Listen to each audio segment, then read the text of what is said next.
Emmy stepped back, avoiding Sora's eyes. Her voice trembled as she said, "I'm sorry, Sora. I think we should break up." Before he could respond, she turned and hurried off, vanishing into the night. Sora stood frozen on the sidewalk. In that moment, a cruel realization began to take shape in his mind. Perhaps she'd been using him from the very beginning. A few months earlier, Sora had no clue his world was about to unravel. Back then, he was just another student at Shintokyo University, a quiet economics major with messy black hair and gentle eyes. One spring day, as he walked to class, he spotted Emmy waiting beneath the cherry blossom tree. The moment she saw him, her face lit up. "Sora!" she called, hopping to her feet. She greeted him with a warm hug. He smiled shyly and handed her a coffee he'd brought for her. "You'll spoil me," she giggled, accepting the cup. They sat together under the blossoms, chatting about their classes. Sora still marveled at his luck. He'd first met Emmy during a volunteer event last year, when he shared his umbrella with her during a sudden rainstorm.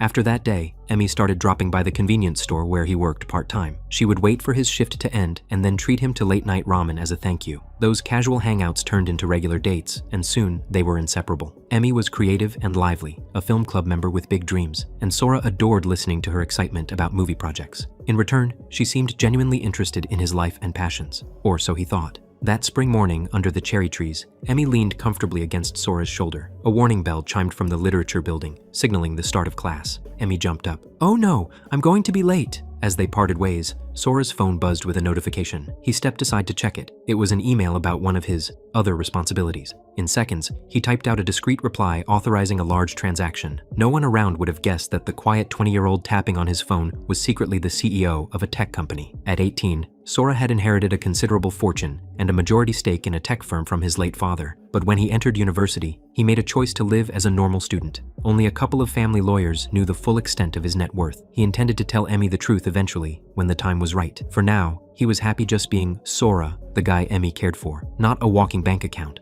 One late afternoon, Sora and Emmy were tucked away in a quiet corner of the campus library. He was helping her with an economics assignment. When he noticed her gaze drifting, he paused and whispered, "Everything okay?" Instead of answering, Emmy reached over and flicked a tiny eraser crumb off Sora's cheek, giggling as if nothing were wrong. He smiled back, but an uneasy feeling settled in his stomach. Still, Sora decided to let it go for now. As dusk settled, they walked across campus together. Emmy mentioned she had to meet a classmate about a group project that evening. Ever the gentleman, Sora offered to walk her there. Just as they approached the main gate, a sleek black car rolled up to the curb beside them. Emmy stopped in her tracks. The car's tinted passenger window slid down, revealing a woman's face. "Emmy, there you are," the woman called out, her tone polite but firm. Sora recognized the voice from a brief video chat months ago. This had to be Emmy's mother. "Mom?" Emmy blurted, surprise and a touch of irritation mingling in her voice. The woman gave a thin, tight-lipped smile. "We need to talk, dear. It's urgent." Only then did her sharp eyes flick to Sora standing next to Emmy. "Oh, and who is this?" Sora bowed politely. "Good evening, ma'am. I'm Sora Nakamura.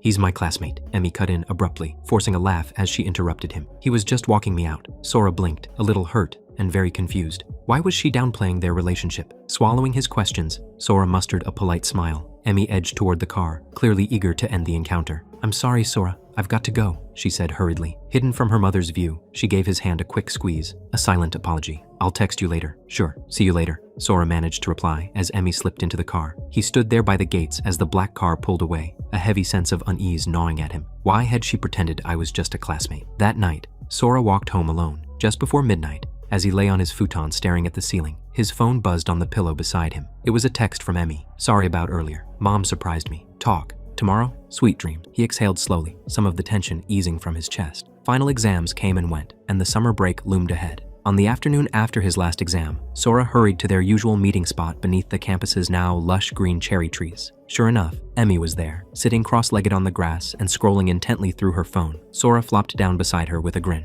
"Exams are over. We survived," he cheered. Emmy jumped a little. She hadn't noticed him approach. She quickly locked her phone and forced a smile. "Oh, hey, we did, didn't we?" He leaned over playfully, trying to catch a glimpse of whatever had absorbed her. "What's got you so engrossed? Cat videos?" Emmy flushed and tucked her phone away. "Nothing, just checking some updates." Up close, Sora noticed the faint, dark circles under her eyes. Gently, he brushed a strand of hair behind her ear. "You okay? You look tired." Emmy shrugged lightly. "I guess I pulled a few too many all-nighters." Sora wanted to cheer her up. "Then we definitely need to celebrate. How about that new Italian restaurant tonight? I hear their pasta's amazing." For a split second, Emmy's face brightened at the idea, but just as quickly, she hesitated. "Tonight? Actually, I promised my dad I'd have dinner at home." "Really? Can't it wait one more night?" Sora teased lightly. She bit her lip. "They miss me, I guess." You know how parents are. She still wouldn't meet his gaze. He sensed she was lying, though he couldn't imagine why. Before he could question it, Emmy reached over and squeezed his hand. Sora, thank you, she said softly. He blinked. For what? For being so patient with me, she murmured. I know I've been a little off lately. You've been so understanding. I really appreciate it. Sora gave her hand a comforting squeeze. I'll always be here for you, Emmy. Whatever's going on, you can talk to me. Emmy nodded, a tear finally escaping down her cheek. Suddenly, she leaned in and kissed him, a deep, lingering kiss that felt almost like a goodbye. When she pulled back, her eyes were shiny. She quickly wiped her cheek and mustered a brittle smile. I should go or I'll miss my train. Sora watched her gather her bag. Something is very wrong, he thought. Whatever it is, I'll help her through it. All right, text me when you get home safe, okay? Emmy managed a faint smile and nodded. She hurried off toward the station, leaving Sora under the cherry trees. Late that night, Sora was tidying up after a simple dinner when his phone rang. The screen lit up with Emmy's name. His stomach flipped. Emmy rarely called him out of the blue. He answered immediately. Emmy, is everything all right? For a moment, he heard nothing but shaky breathing, then a muffled sob. Sora. Emmy's voice was ragged with tears. I'm sorry to call so late. I didn't know who else to. She broke off, dissolving into sobs. Sora was already grabbing his keys from the counter. Fear spiked through him. Where are you? He asked. Hearing her like this made his blood run cold. I'm at the station near your place, Emmy managed between hitching breaths. I didn't want to go home. I didn't know where else to go. Stay there. I'm coming right now, he said. I'm on my way, okay? Just hold on. He didn't even bother to lock his door as he flew outside. The night air was hot and still. Sora sprinted down the street, one thought blazing in his mind. Emmy needs me. He reached the small train station in minutes. Under the harsh fluorescent lights of the empty platform, he spotted Emmy on a bench, arms wrapped around herself. She looked so small and fragile. Sora approached quietly, kneeling down in front of her. Emmy, he said softly. At the sound of his voice, Emmy lifted her head. Her eyes were red and swollen with tears. Without a word, Sora pulled her into his arms, and she collapsed against his chest. A fresh wave of sobs racked her body. He kept his voice soothing and calm. Emmy, can you tell me what happened? You're scaring me. Emmy just shook her head, burying her face in his shoulder. Not here, she choked out. All right, he said gently. Let's get you out of here. We'll go to my place, okay? She gave a tiny nod. Sora stood and helped her to her feet, keeping an arm around her trembling shoulders. Inside his small apartment, Sora guided Emmy to sit on the futon. He quickly fetched a bottle of water and pressed it into her hands. Emmy stared down at the floor, twisting the cap on the water bottle without drinking. For a long time, she didn't speak. Finally, in a voice that was barely a whisper, she said, My parents, we have a problem, a big one. Sora stayed quiet, letting her find the words. You know my dad's small construction business? She began haltingly. He nodded. Her father owned a little contracting company. He'd heard Emmy mention it before. Emmy drew in a shaky breath. It's not doing well. It hasn't been for a long time. My dad hid how bad things were. But tonight, my parents finally told me the truth. She wiped her nose with the back of her hand. The business, it's bankrupt, Sora. It actually went under months ago. Sora's eyes widened in shock. Emmy's hands trembled around the water bottle. It gets worse. To keep the company afloat, Dad took out loans. Not from banks, because the banks wouldn't lend to him anymore, but from private lenders, the shady kind. He had a feeling he knew where this was going. Still, he asked gently, how much does he owe? Emmy squeezed her eyes shut, and tears rolled down her cheeks. About 10 million yen, she whispered. And with interest, it's growing every day. Sora felt his stomach drop. 10 million yen. It was an enormous sum for an ordinary family. Emmy continued in a trembling voice. They can't pay it back. My parents are drowning, Sora. We might lose our home. Those loan sharks have already started sending thugs to harass my parents. They even threatened to hurt them if we don't pay up soon. Emmy, Sora breathed, then took her hands in his. What did your parents say? What do they expect you to do? Emmy bit her lower lip so hard it looked like it might bleed. They asked if I had any savings, or if I could drop out of school for a while to work and help out. She let out a bitter laugh. Even if I did all that, it wouldn't be enough. Not by a long shot. She gulped in a breath that hitched with another sob. Then my mom, she hinted that maybe I should find someone wealthy to help.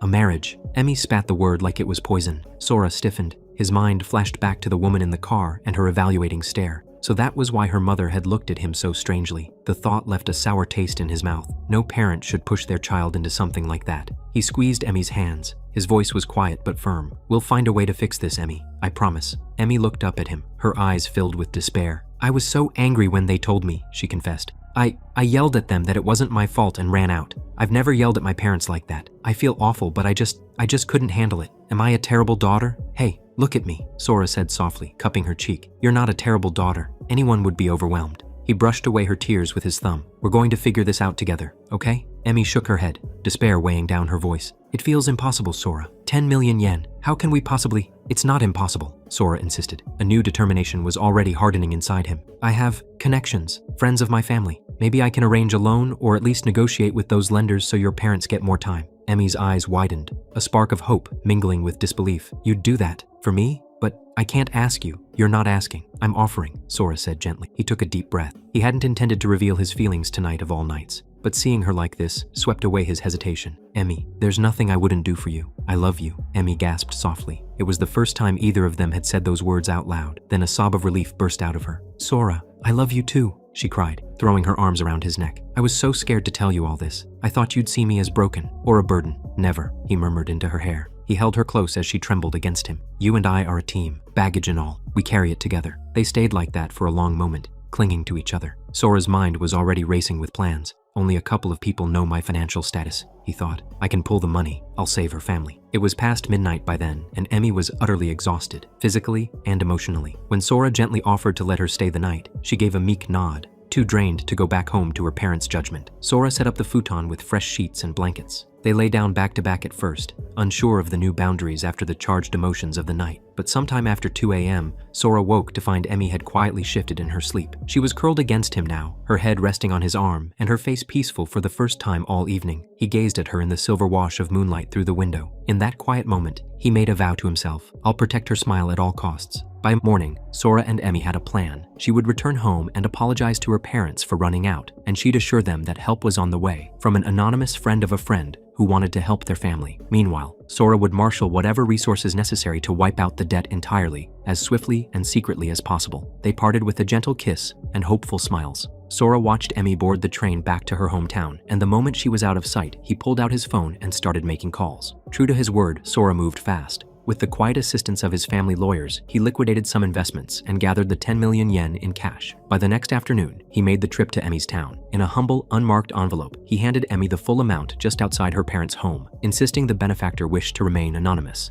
Emi was stunned. She stared at the thick envelope in her hands as tears of gratitude welled up in her eyes. I don't even know how to thank this person, she stammered. Then she looked at Sora with something like awe. You really have amazing friends. Sora just smiled and gently closed her fingers around the envelope. They were happy to help. Later that evening, after her family's future had been secured, Sora walked Emi back toward the station. The relief radiating from her was palpable. Her eyes were practically shining. You know, Emi murmured as they strolled under the glow of street lamps. When everything was at its worst, I realized something. What's that? Sora asked, lacing his fingers through hers. She stopped beneath a pool of warm light and gazed up at him. That I want to be with you forever, she said quietly. Sora's breath caught. Emi bit her lip and continued. When I thought I might have to leave school, or push you away because of this debt, it broke my heart. Losing you was the scariest part of all. I can't imagine my life without you, Sora. A wide smile broke across Sora's face. His chest felt full to bursting as he wrapped Emi in a fierce hug, lifting her feet off the ground. I'm not going anywhere, he whispered into her hair. I promise. Emi laughed softly, holding him tight. For the first time in weeks, both of them felt truly at peace. As Sora rode the train back to the city that night, he found himself daydreaming about a future with Emi. He even caught himself wondering what it might be like to propose to her someday. Everything seemed to be falling into place. But the bliss of that summer didn't last. As autumn semester began, subtle changes crept into their relationship. At first, Sora barely noticed them. Emi was just a little busier than before. She had always been active in the film club and had mentioned she might apply for a competitive internship abroad next year. It made sense that she'd be occupied, but soon the missed dates and last-minute cancellations piled up. Emi was constantly rushing off to meetings, or too tired from studying to meet him. They went from spending almost all their free time together to barely seeing each other once a week. One Friday evening, which happened to be their one-year anniversary, Sora had planned a special night. He made reservations at an upscale restaurant downtown and even bought her a small sapphire necklace as a gift. Emi showed up 40 minutes late to dinner, frazzled and apologetic, and to Sora's dismay, she'd completely forgotten the significance of the date. She laughed off her tardiness, blaming a film club meeting that ran long. Sora forced a smile and told her it was all right. Another time, Emi was showering at his apartment when a message lit up her phone on the coffee table. Sora glanced at the screen and saw a heart emoji at the end of a preview from an unsaved number. His stomach twisted. When he cautiously mentioned it, Emi rolled her eyes and said it was just spam from some random messaging bot, then changed the subject. Sora tried to believe her, but a seed of doubt had been planted. As the weeks passed, Sora grew increasingly anxious about the distance between them. He could sense her slipping away, but he didn't know why. Finally, Sora decided it was time to speak up. They arranged to meet one evening after her film club meeting. Emi arrived at the cafe nearly an hour late. Sorry, she sighed, sliding into the seat across from him. The meeting ran long and then the crew dragged me out for drinks. I came as soon as I could. It's okay, Sora said, though he couldn't quite keep the disappointment out of his voice. They ordered coffee, but before Emi could rush off again, Sora cleared his throat. Emi, Can we talk? She looked up from stirring cream into her cup. Of course, what's up? Sora tried to gather his thoughts, the way he had rehearsed. I feel like we're not as connected lately, he said carefully. It's like you're here with me, but your mind is always somewhere else. We barely see each other anymore. I miss you. Emi's eyes flickered, and for a second, Sora saw guilt in them, but then she frowned, her expression guarded. Sora, I told you things have been intense lately. I have so much on my plate right now. I thought you understood that. I do understand you're busy, he replied gently, and I'm so proud of how hard you're working toward your dreams. It's just, something feels off. I keep worrying that you're unhappy, or that I did something wrong. Emi's hardened face softened for just an instant. No, you haven't done anything wrong. You've been perfect, Sora. It's me. Then talk to me, he pleaded. Whatever it is that's bothering you, let's face it together, please. Emi pressed her lips together. Finally, she inhaled deeply, her voice trembling. Have you ever thought that maybe we rushed into things? Sora felt as if the breath had been knocked out of him. Rushed things, he echoed. Emi, we went through so much together. Your family's crisis. That only made us stronger. She stared down at her coffee. It did, but maybe it bonded us too tightly, too quickly. I wonder if I've become too dependent on you because of it. Sora shook his head in confusion. I never felt you were dependent on me. We supported each other through a hard time. That's what couples do. Emi's eyes filled with tears now, and she wiped at them angrily. I know, but I'm scared, okay? I'm scared that I don't really know who I am outside of us. Ever since that night you helped my family, everything has been about you and me together. What if in the long run, we end up holding each other back? The words stung. Sora's mind raced. Is someone telling you this? He asked quietly. Did your mom say something about us being too serious? Emi looked pained. She reached across the table and took his hand as if she were afraid of what she was about to say. Sora, I love you. That hasn't changed. I promise it hasn't. But I think I need a little time apart, just to make sure that I'm still me, and that we're what we really want in the future. Sora felt the world tilt. You want to break up? He asked. No. Emi squeezed his hand tightly, panicking at his interpretation. Not forever. I don't even want to call it a breakup.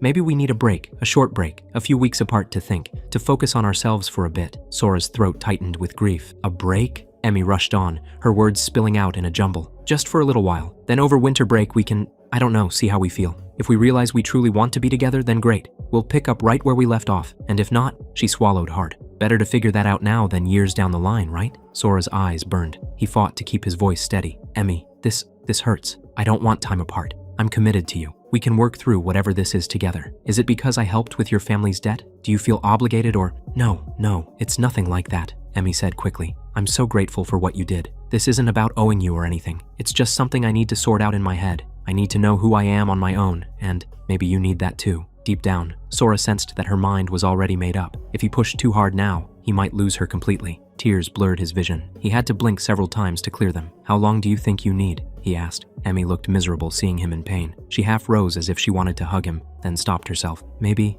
until the end of term, she said softly. A month or two. No dating other people or anything, just some space. Then we'll talk again, I promise. Sora managed a numb nod. Emi tried to smile, but her lips wobbled. This isn't goodbye, okay? I really believe a short break will be good for us. We'll come back stronger. Sora couldn't even summon a reply. Instead, he stood up and opened his arms slightly. Emi flew into his embrace, and they held each other tightly in the quiet corner of the cafe. After a long moment, Emi pulled away. She looked at him with absolute anguish. I should go, she said. Sora opened his mouth, desperate to say something that would change her mind, but nothing came. Emi hesitated at the doorway. Take care of yourself, she whispered, and then she was gone, vanishing into the night and leaving Sora alone with a hollow ache in his chest. The following weeks were some of the hardest of Sora's life. True to their word, he and Emi kept their distance. They still saw each other in classes and around campus, but they exchanged only polite hellos, nothing more. Neither of them dated anyone else. He watched from afar as Emi poured herself into her film club projects and coursework. She was everywhere on social media. Sora forced himself not to like or comment on her posts, no matter how much he ached to reach out. Finally, the semester's end rolled around. Winter break was days away. Sora finished his last final exam on a cold gray afternoon and walked out of the lecture hall. He hadn't heard a word from Emi about meeting up, but to his surprise, he found Emi waiting for him outside the building. He stopped in his tracks. Emi broke the silence. Can we talk? She asked softly. He nodded. They found a quiet spot by a bench, away from the stream of students heading home for break. Emi took a shaky breath, and Sora braced himself. I've done a lot of thinking, she began, and I've decided it's best if we don't continue dating. Even though he had braced for the worst, hearing the words still drove a dagger through Sora's heart. He closed his eyes briefly. I see, he managed. But why? Emi's eyes filled with tears. You are the most amazing person, Sora. You have to know that. This isn't because of anything you did. It's just, I think we might want different things in life. Sora felt his throat burning. If you had doubts, we could have worked through them. I would have done anything to make this work, Emmy. A tear rolled down Emmy's cheek. She wiped it with the back of her hand. I know you would have. That's just it. You always give 110%. And I keep hurting you. That's all I seem to do. You deserve someone who is absolutely sure about you. Someone who won't waver. And right now, that's not me. Sora looked at the ground. He had no idea how to respond to that. After a long, painful pause, he forced himself to nod. If this is what you truly think is best, then I won't stop you. Emmy bit her lip. I'm sorry, she whispered. He summoned a weak smile for her benefit. I just hope you find what you're looking for. Then she turned and walked away. Sora stood there as the daylight faded, feeling empty and numb. It was really over. A week later, fate twisted the knife that was already lodged in Sora's heart. He was waiting for a train one dull afternoon, arms wrapped around his textbooks, when he heard a familiar voice call his name. Nakamu, Sora Nakamu. Sora turned to see Yuta, an old friend from high school. They hadn't seen each other in ages. The two of them decided to grab a quick coffee at a nearby shop to catch up. They talked about work, classes, and old times. Eventually, Yuta asked casually, So, are you seeing anyone lately? The innocent question made Sora wince. He mustered a stiff smile. I was, up until recently. Yuta groaned sympathetically. Ah, sorry man. Breakups suck.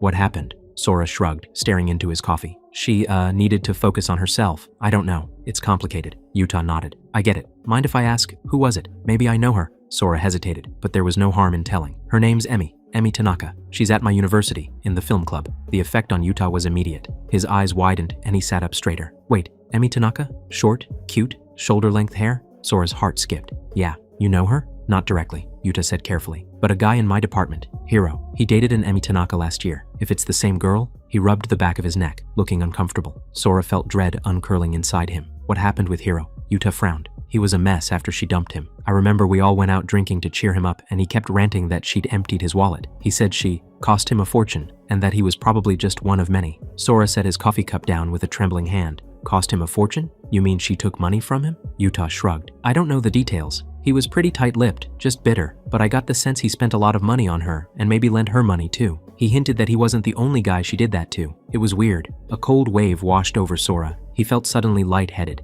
Emmy had once offhandedly mentioned a friend from another class who had asked her out around that time. Could that have been Hiro? Had she been dating Hiro while with him? Or moving from one target to the next? He swallowed hard. Yuta, do you think I could talk to Hiro? Yuta raised an eyebrow. Honestly, Sora, I'm not sure he'd want to relive all that. Why? Did something happen with Emmy? Sora managed to keep his voice even. I just think it might shed some light on why things ended. He gave Yuta a meaningful look. It's important. Yuta sighed. All right, I'll text him and see if he's willing. He pulled out his phone and sent a quick message. A few minutes later, his phone buzzed with a reply. He says, okay, here, I'll send you his number. Later that evening, Sora found himself sitting on his bed. Hiro's number pulled up on his phone. Finally, he pressed dial. Hiro answered on the third ring. Hello? Hi, Hiro? My name is Sora Nakamura. Yuta gave me your number, Sora began. He forced himself to take a steady breath. I think you dated a girl I also dated, Emmy Tanaka. There was dead silence on the line. Then Sora heard Hiro let out a long, heavy sigh. I figured that might be why you're calling. The next hour, Sora sat and listened as Hiro recounted a story that felt eerily, horribly familiar. Emmy had charmed him. Their relationship was passionate but short-lived.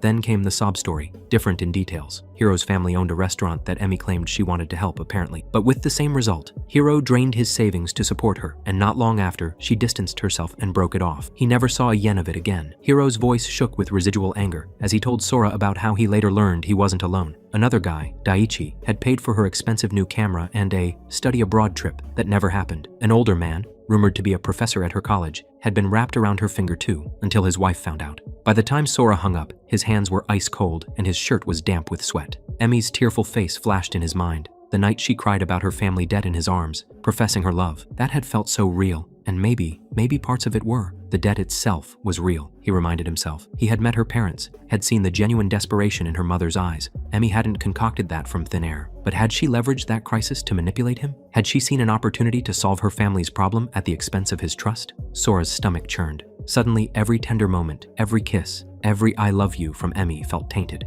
Was any of it real? He didn't want to believe it, but the evidence was crushing. She had done this before, multiple times. to multiple people. He would likely have ended up just another name on her list of generous fools. When he finally lifted his head, his eyes were dry and cold. As much as it hurt, one thought crystallized with perfect clarity. He would make sure Emi Tanaka never conned anyone ever again. He spent the next few days quietly preparing. First, he reached back out to Hiro and the other victims he'd learned of, Daiichi, Shun, even Professor Sato. It wasn't hard to get their contact information once they knew someone was finally taking Emi to task. Many of them were only too happy to share screenshots of sweet text messages turned sour, selfies with Emi during the good times, and records of bank transfers that left them poorer and betrayed. Each story was strikingly similar. Each man thought he had been the only one duped. Until now. Sora compiled everything. It painted a damning picture of Emi's pattern. She played the perfect girlfriend until she got what she wanted, then manufactured a reason to cut ties. But confronting her with proof of her misdeeds wasn't enough for Sora. He wanted her to feel, even just for a moment, the same kind of panic and helplessness she had inflicted on others. To do that, he would need to turn the tables. He would need to con the con artist. Sora began carefully crafting a persona of his own, the persona of a young man who had embraced the immense wealth he'd been hiding. On his usually quiet social media accounts, he started dropping hints. He posted a photo in a tailored suit at a charity gala, standing beside notable industry leaders. In another update, he casually mentioned a tech conference in Singapore and exciting investment opportunities. He even shared a snapshot of a city skyline taken from a high-rise penthouse balcony. He kept the posts subtle enough that someone who knew him would be intrigued, and he made sure they were public. It didn't take long for the gossip mill to do its work. About a week later, Sora accidentally ran into Emi at a trendy downtown cafe that he knew she frequented. He had timed it well. Emi walked in right as he was sitting at a corner table with a real estate agent, going over glossy brochures for a luxury condo. Sora looked up in feigned surprise as Emi approached. She looked a little hesitant, but curious. "Sora? Hi, I almost didn't recognize you," she said. He smiled warmly. "Emi, hey, it's been a while." She was clearly trying to play it cool, but her eyes flicked to the brochures on the table.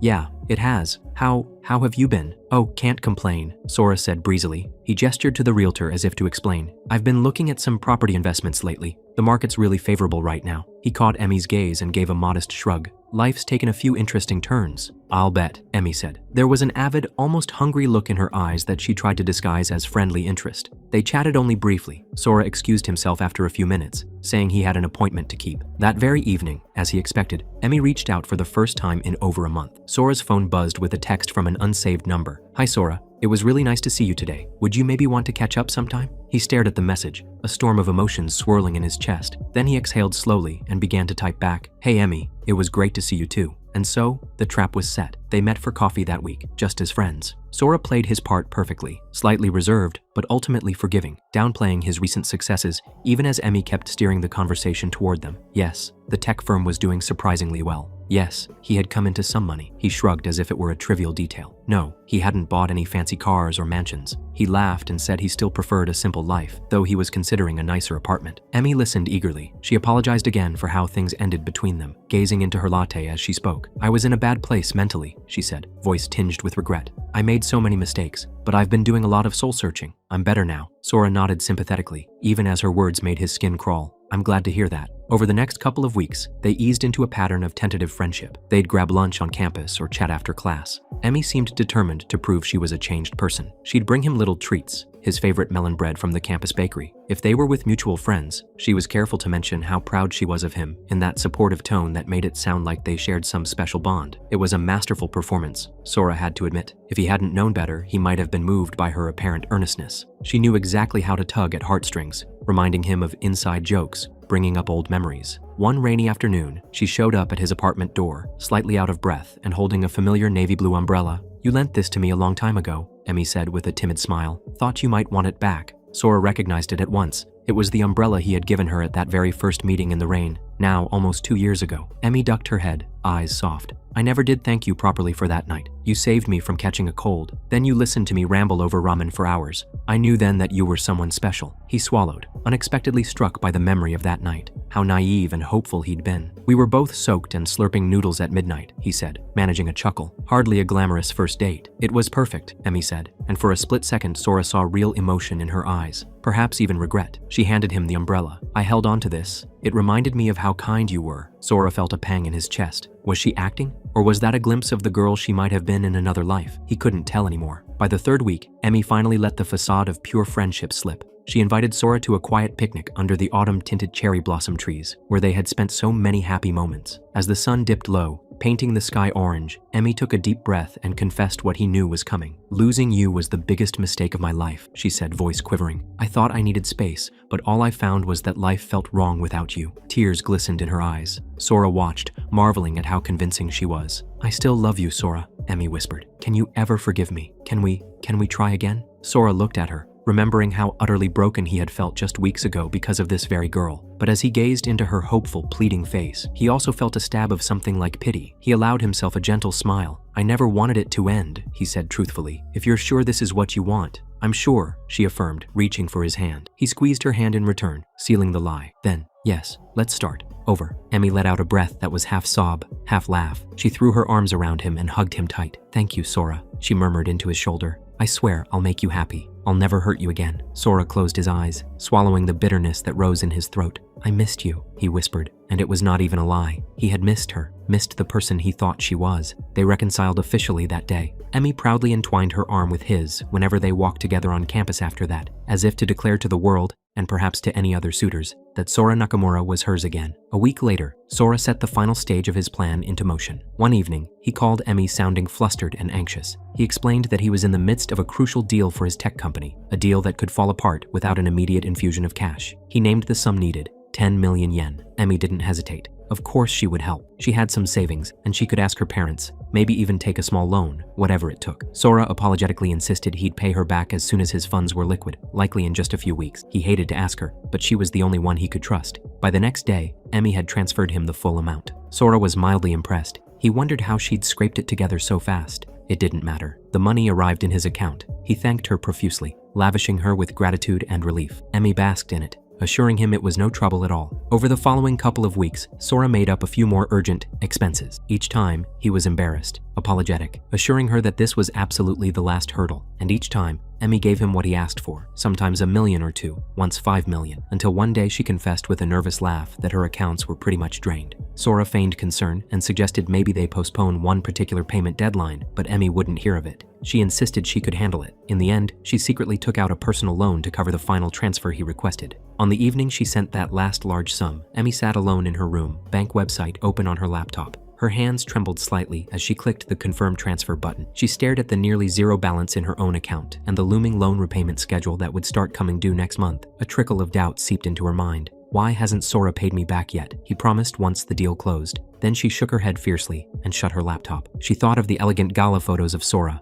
the hushed conversations about his company's profits, his family-owned mansion he had shown her. She didn't just believe his words, but did a bit of research herself to find it true. She just needed to be patient a little longer. This was an investment, one that would pay off 1,000-fold when she finally married the heir to a tech fortune. "I'm all in," Emmy whispered to herself that night. The future she envisioned was too dazzling to give up now. Finally, Sora declared the crisis over. The deal was a success, thanks to her help. He insisted on celebrating by inviting Emmy to dinner that weekend at his parents' estate. "I want to properly introduce you," he said, "and we can talk about our future." Emmy practically glowed at the words "our future." She spent an entire day preparing, buying a new dress, getting her hair done. When she arrived at the address Sora gave her, she could hardly contain her astonishment. The Nakamura mansion was a sprawling manor on the outskirts of Tokyo, all glass and marble and perfectly manicured gardens. The gates alone looked more expensive than her parents' whole house. A uniformed guard verified her name and let her through. Emmy walked the circular driveway, heart pounding with anticipation and awe. She was greeted at the grand front door by a formal butler, who welcomed her with a bow and led her inside. Emmy's eyes widened like a child's in a candy store. The butler escorted her to an elegant dining room where Sora stood waiting. He looked every bit the young prince of a wealthy family. Emmy felt a flutter in her chest. This was the world she had been chasing, and Sora was her ticket in. Dinner was a lavish affair with silver place settings and courses served by attentive staff. Sora was charming and sweet throughout the meal, asking about her projects, laughing at her jokes. With each passing minute in this palace of a home, she became more convinced that she had played her cards right. Sora was hers again, wealth and all. After dessert, Sora dabbed his mouth with a linen napkin and gave her a somewhat shy smile. "I have something to show you," he said. "Actually, it's about us." Emmy's heart skipped. Was he going to propose? Here and now? Her mind whirled as she followed him across the hall into a stately study lined with leather-bound books. On the desk lay a single white envelope. Sora gestured for her to take a seat in the chair. She sat, trying to compose herself, reminding herself to breathe. He slid the envelope across the polished desktop toward her. "Go ahead," he said softly. "Open it." Emmy picked up the envelope with a trembling hand. It was unsealed. Inside, there was a folded sheet of paper. She pulled it out and opened it. Her eyes fell immediately on a list of names.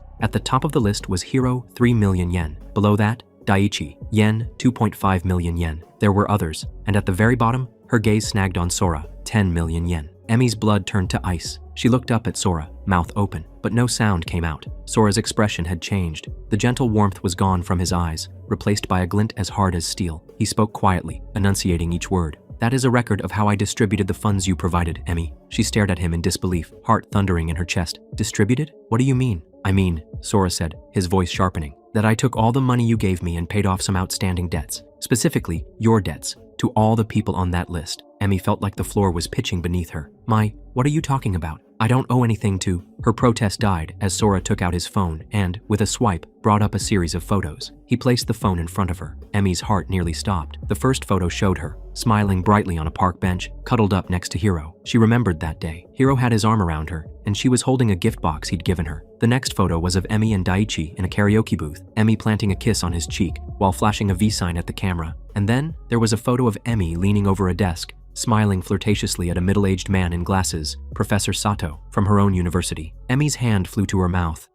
Those are your previous marks, Sora finished coldly. I had the pleasure of speaking with each and every one of them. Emi shot to her feet, the chair scraping on the floor. You had no right, she burst out, indignation and panic warring in her voice. No right? Sora snapped, slamming his palm down on the desk. It was the first time his composure had cracked all night. Emi flinched. You swindled me, just like you swindled them. And her eyes darted around the room, as if looking for escape, but Sora's furious gaze held her in place. She forced a laugh. Swindled? Sora, you're mistaken. If those guys told you I did something, they're lying. They were just obsessed or delusional. Stop. His voice sliced through her excuses like a blade. Don't insult my intelligence, or theirs. I know everything, Emi. She stood trembling, tears welling in her eyes.